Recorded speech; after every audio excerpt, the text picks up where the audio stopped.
We are not even halfway through November, and God is already talking to me about 2025.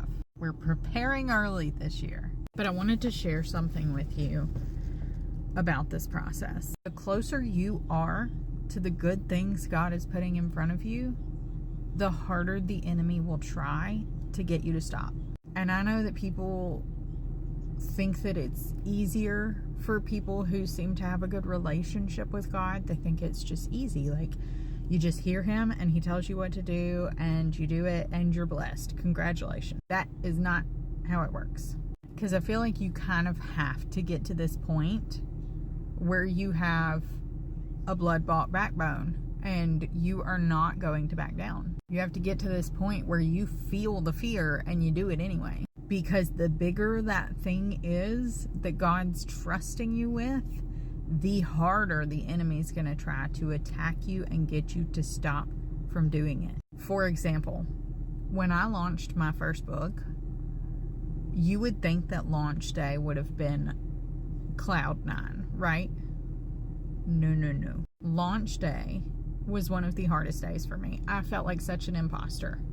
I felt like I was already a failure and I didn't even see if anyone had bought it yet because the enemy was coming at me so hard with those thoughts.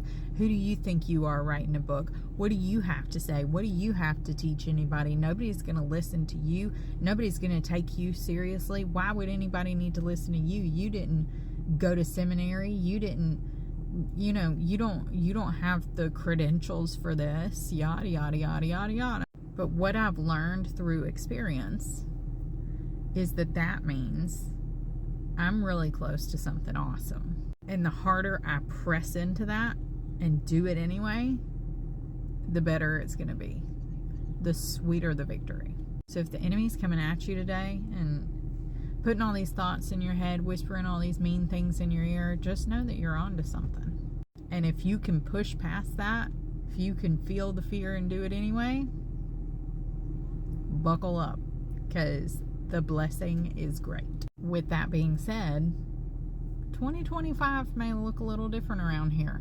God's really been leading me into more connection than content. And I'm not going to stop sharing the teaching messages, but rather than only teaching you, he's really calling me to relate to you, to share pieces of myself that connect with you on a deeper level and invite you into this family rather than following.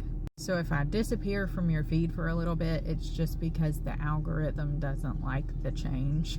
But the more you interact with content that you like to see, the more it'll show it to you. So if you want to be a part of the family and not just the following, be sure to keep up and hit all the buttons. I say we finish the year out strong, and then in 2025, we hit the ground running. Who's with me?